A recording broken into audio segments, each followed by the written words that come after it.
बातमी आहे। आज राज्य मंत्रिमंडळ बैठकीचं आयोजन करण्यात आलेलं आहे। सध्या राज्यात सुरू असलेल्या मुसळधार पावसासंदर्भात या बैठकीत आढावा घेण्यात येईल। त्यामुळे मंत्र्यांकडून काय सूचना करण्यात येतात त्याकडे लक्ष आहे। राज्यातील पावसाच्या परिस्थितीचा आढावा बैठकीत घेण्यात येणार आहे।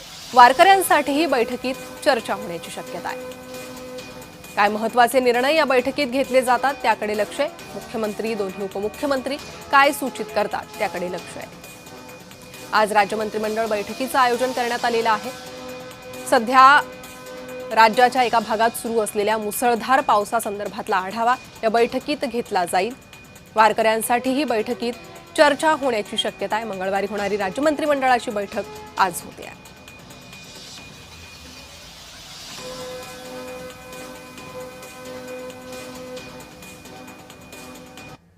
महाराष्ट्र कर्नाटक सीमा प्रश्नाबाबत उच्चाधिकार समितीची बैठक मुख्यमंत्री देवेंद्र फडणवीसांच्या अध्यक्षतेखाली बैठकीचं आयोजन करण्यात आलं।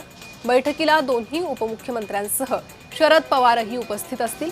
बेळगाव सीमा भागात कन्नड सक्तीसंदर्भात चर्चा होणार आहे। सर्वोच्च न्यायालयात आगामी काळात महाराष्ट्र कर्नाटक सीमा प्रश्नी सुनावणी होणार असल्यामुळे या बैठकीचं आयोजन केलंय। नारायण राणे, चंद्रकांत दादा पाटील, शंभूराज देसाई, खासदार धैर्यशील माने, खासदार धनंजय महाडिक उपस्थित राहतील। अधिक माहिती या संदर्भात घेणार आहोत। आमच्या प्रतिनिधी भाग्यश्री प्रधान सध्या आपल्यासोबत जोडले गेले आहे। भाग्यश्री, काय माहिती मिळते बैठकीसंदर्भात? कधी होणार आहे ही बैठक? नक्कीच आज दुपारी 3:30 वाजता विधान भवनात ही बैठक पार पडणार आहे। सर्वोच्च न्यायालयात आगामी काळात महाराष्ट्र कर्नाटक सीमा प्रश्नी सुनावणी होणार आहे आणि त्यामुळेच ही बैठक जी आहे ती तातडीने आयोजित करण्यात आल्याची माहिती मिळते। बेळगाव सीमा भागात कन्नड सक्ती या संदर्भात देखील या बैठकीत चर्चा करण्यात येईल आणि बैठकीत उपमुख्यमंत्री एकनाथ शिंदे, उपमुख्यमंत्री सुनेत्रा पवार, त्याचबरोबर खासदार शरद पवार, नारायण राणे, चंद्रकांतदादा पाटील अशी सगळी मंडळी असणार आहेत। या बैठकीला विशेष महत्त्व याच्यासाठी आहे कारण शरद पवार स्वतः आज विधान भवनात जे आहे ते येणार आहेत।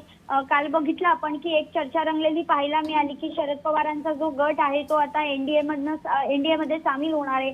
तर या चर्चेला कुठेतरी आज पुष्टी मिळणार का? कारण स्वतः शरद पवार आज तिथे बैठकीसाठी उपस्थित राहणार आहेत। नेमकं काय होणार आहे या संदर्भात आज राजकीय चर्चांना उधाण येणार का, हे सगळं बघणं या मीटिंगच्या निमित्ताने, या बैठकीच्या निमित्ताने महत्त्वाचं ठरणार आहे। त्याचबरोबर जो सीमावाद आहे तो देखील नेमका आता कशा पद्धतीने मुख्यमंत्री त्यावर तोडगा काढतायत हे बघणं देखील या बैठकीच्या निमित्ताने महत्त्वाचं ठरेल। अगदी भाग्यश्री, आपण पाहतोय वर्षानुवर्षांपासून सीमा भागाचा हा प्रश्न तेवत आहे।